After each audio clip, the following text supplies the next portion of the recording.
accomplish it. Let's look at magnetism. Thank you very much for tuning in and supporting us. We love you so much, and you mean a lot to me. We don't take you for granted at any time. In case you're new here, consider subscribing and share in various groups, and can join our WhatsApp groups found on www.shabil.net, whereby learners are dedicated to teachers, and teachers help learners out on various aspects in field studies.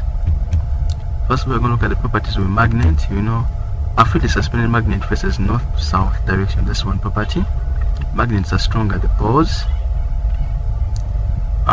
Like poles of a magnet repel, while unlike poles attract each other. Magnetic lines of force run from the North Pole to the South Pole. Magnetism can pass through a non-metallic material. When a magnet is broken into pieces, each piece becomes an independent magnet. We shall look at the types of magnets. We have got the natural magnets, artificial magnets. Natural magnets, these are magnets that exist on their own in nature without man making them. They include the following. You have the lodestone, the magnetite. We have got the earth magnet. And then now we shall look at the artificial magnets. These are magnets made by man, and they are named according to their shapes. These include horseshoe magnet, bar magnet, needle magnet, cylindrical magnets. These are mainly for dynamos of bicycles. Electromagnets, these are mainly used in industries to lift heavy loads. We shall look at the ways of making magnets. We have the stroking method, we have the induction method, and got the electrical method. So from there onwards, furthermore, I won't go deep into stroking and induction method. That will be looked at in the next lesson. So I'm going to look at the ways of destroying magnetism or demagnetization. I've got by strong heating. Whenever a strong heat the magnet, you weaken the dipole attraction in the magnet. By hammering or heating, this also weakens the dipole in the magnet.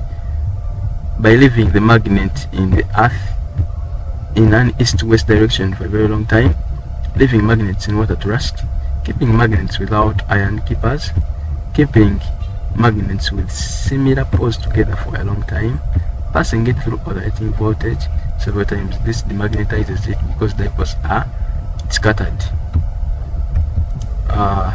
By painting, now this is we shall look at still looking at how to magnetize. By painting them to prevent them from rusting, keeping them in iron keepers, storing them while facing the north direction. Well, this is the procedure of maintaining magnets, protecting them from being demagnetized.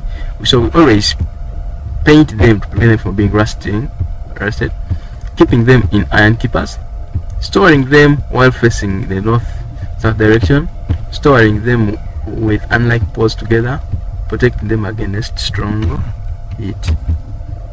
So those are the ways of protecting magnets against demagnetization. We have by painting them to prevent them from rusting, keeping them in iron keepers, storing them while facing the north-south direction, storing them with unlike poles together, protecting them against strong heat. So we shall look at the uses of magnets. They're used in compasses to show direction. They're used in telegraph and telephone receivers to amplify sound. They are used in generators to produce electricity. They are used in industries to pick heavy metallic magnets objects. Example, vehicles. That's what I've told you earlier on. Some magnets are used, electromagnets are mainly used in industries to lift those heavy loads man cannot lift with hands. They are used in electric bells. At schools, you tend to find that the sirens have got those electric bells, which have got the magnet.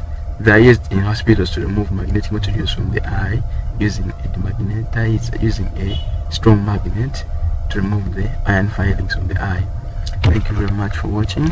We love you so much. Stay